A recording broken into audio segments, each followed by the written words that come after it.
চলো বন্ধুরা, দেখো বড় একটা হাঁড়ি নিয়ে এসেছি।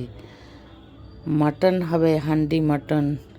তোমরা চম্পক মটনও বলো তো, তাই হান্ডি মটন হবে। যা গরম, সব রেডি করতে ঘেমে যাচ্ছি, দেখো না। যদি তোমাদের ভালো লাগে তাহলে একটু শেয়ার করে দিও। চলো প্রথম থেকে দেখি। মাংসটা প্রথমে ধুয়ে নিয়েছি ভালো করে। 1.5 কেজি মাংস আছে, সঙ্গে পেঁয়াজ কেটে নিয়েছি, সর্ষের তেল, গুঁড়ো জিরে, লঙ্কা, গোলমরিচের গুঁড়ো, টমেটো, কাঁচা লঙ্কা, রসুন, আদা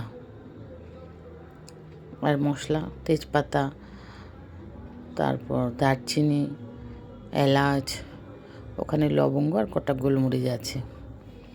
এগুলো সব ফোড়ন দিয়ে কীভাবে করছি দেখে নাও। মাংসটাকে সব দিয়ে মেখেছি, সঙ্গে 2টো টমেটোও দিয়ে দিয়েছি কেটে। আমি তেলটাকে না আগে গরম করে নিয়েছি, কাঁচা সর্ষের তেলের গন্ধ যেন না ছাড়ে। ভালো করে গরম করে পুরো মশলাটাকে দিয়ে মাখছি, বুঝলে।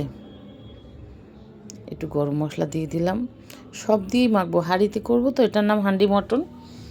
হাঁড়ির মুখটা চাপা দেওয়া হয়ে যাবে, তখন আর দেওয়া যাবে না, এটা তো আর করাই না। তাই সব মশলা একসঙ্গে দিতে হবে। একটু চিনি দিয়ে দিলাম, কালারটা খুব ভালো টেস্ট দেখতেও হয় আর টেস্টও ভালো হয়। এবার হাঁড়িতে তেল দিয়ে দিয়েছি, অল্প সাদা জিরা দিয়ে দিলাম।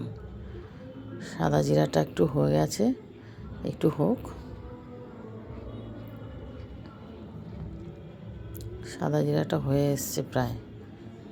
এই ফাঁকে আমি সর্ষের তেলটা যে গরম করে রেখেছিলাম ওটা দিয়ে দিলাম, আর যেটুকু ছিল এটুকু হাঁড়িতে দিয়ে দিলাম। গরম তেল দিয়ে ভালো করে মাখছি, দেখেই ভালো লাগছে না। নুন হলুদ দিয়ে দিয়েছি আন্দাজ মতন আমার। হ্যাঁ, সুন্দর করে মেখে নিই। হাঁড়িতে ওদিকে জিরাটা ভালো করে হয়ে গেছে এই ফাঁকে। হ্যাঁ, এবার দেখো গরম মশলা, গোটা মশলাটা দিয়ে দিলাম। গোটা মশলাটা ওই 2-3 সেকেন্ডের মতো হবে, হয়ে গেছে। একটু নেড়ে দিলাম খুন্তি দিয়ে।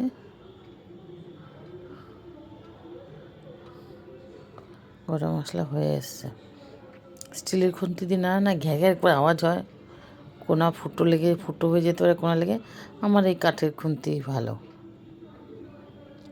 যাকে গরম হয়ে গেছে সব, এবার এক এক করে ছেড়ে দেবো সমস্ত। মাংসটা পুরো ছেড়ে দিচ্ছি। সুন্দর করে ছেড়ে, বাবা সেকা খেও না যেন হাঁড়িতে ছাড়তে গিয়ে তোমরা।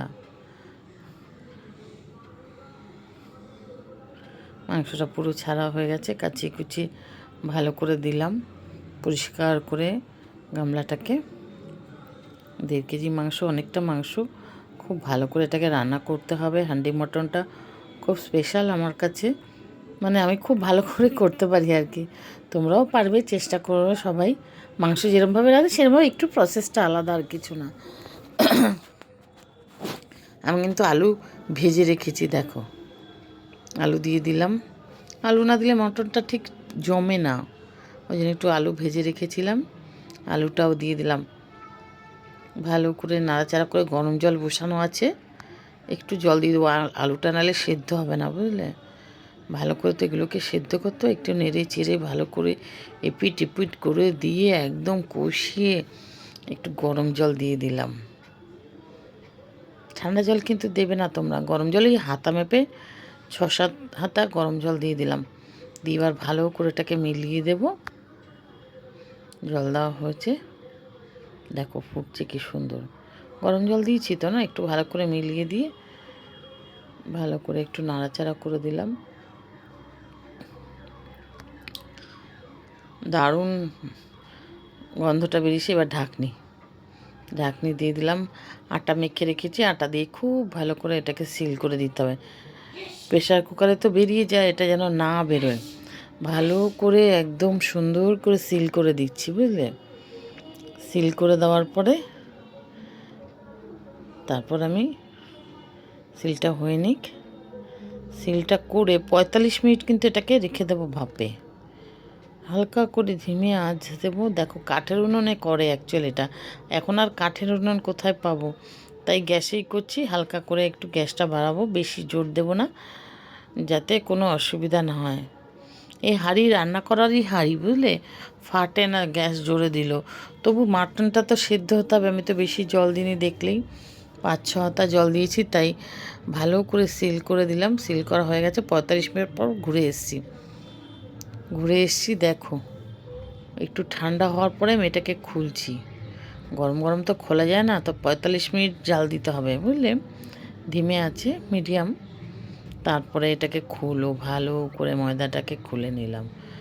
খুলে এবার দেখো খুলছি, মাংস হয়ে একদম ফার্স্ট ক্লাস হয়েছে। যা সুন্দর ফ্লেভারটা ছাড়ছে না, আর দেখতেও দেখো কত সুন্দর হয়েছে। নাবিয়ে ফেলার পালা এবার।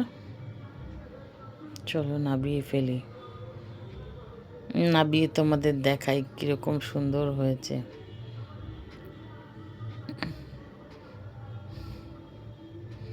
নাবিয়ে নিচ্ছি। দারুণ হয়েছে দেখতে, আবার খেতে।